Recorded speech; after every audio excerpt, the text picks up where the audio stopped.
একটা কাল্পনিক চরিত্র মারা গেলে লন্ডনে প্রচুর মানুষ একসাথে রাস্তায় নেমেছিল, কালো ব্যাজ পরে এই মৃত্যুর প্রতিবাদ করেছিল। তারা এই মৃত্যু মেনে নিতে পারেনি। চরিত্রটি কিন্তু কাল্পনিক ছিল। আমাদের ফেলুদা লন্ডনে সেই কাল্পনিক চরিত্রের বাড়ির সামনে দাঁড়িয়ে বলেছিল, গুরু তুমি ছিলে তাই আমরা আছি।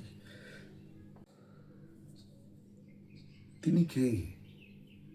যার মৃত্যুর কাহিনী বেরোতেই মানুষ রাস্তায় নেমে কালো ব্যাজ পরে প্রতিবাদ করেছিল, হাজার হাজার চিঠি লিখেছিল। তিনি আর কেউ নন, তিনি আজও সকল গোয়েন্দার গুরু শার্লক হোমস। শার্লক হোমসের ঠিকানায় গড়ে উঠেছে এক মিউজিয়াম। হোমস যেন এখনো এখানেই আছে। ওই মিউজিয়ামে গেলে আমরা দেখতে পাবো হোমসের সেই বিখ্যাত পাইপ,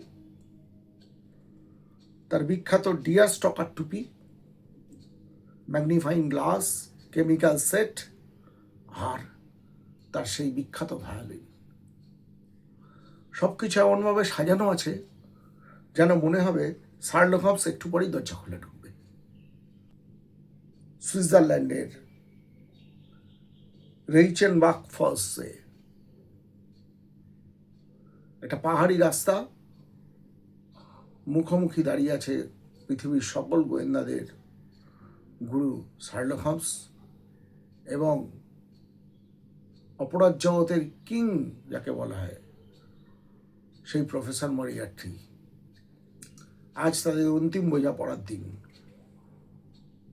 একদিকে নেমে গেছে সেই অতস্পর্শী খাদ যার নিচে নদী বয়ে চলেছে খরস্রোতা, আর সরু পাহাড়ি রাস্তার ওপর শুরু হলো সেই লড়াই, মরণপর লড়াই, ভালো সঙ্গে খারাপের।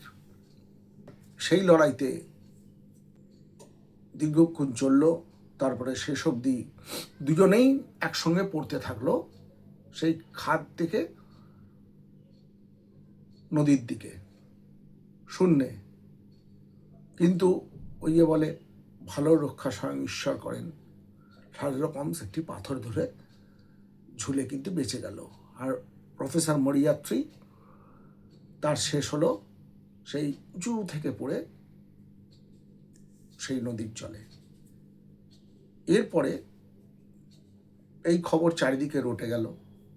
তখন ওয়াটসন তার দীর্ঘদিনের সঙ্গী খুঁজতে এলো, দেখলো যে কোনো হোমসের স্মৃতি আছে কিনা রাস্তার উপর। সে আসলে সেই সময় হোমস কিন্তু ওই পাথরের উপর থেকে তাকে লক্ষ্য করছিল। হোমস প্রকাশ্যে আসতে পারছিল না যে বেঁচে আছে বলে, কারণ প্রফেসর মরিয়ার্টির জাল খুব বড় ছিল, দুষ্টু চক্রের জাল, খারাপ মানুষের জাল।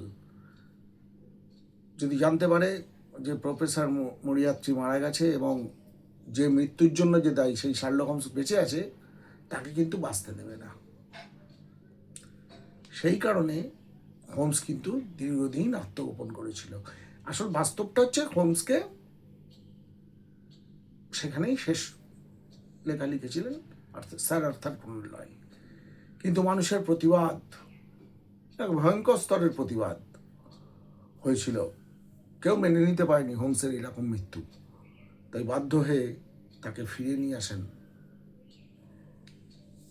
আমাদের স্যার আর্থার কোনান ডয়েল।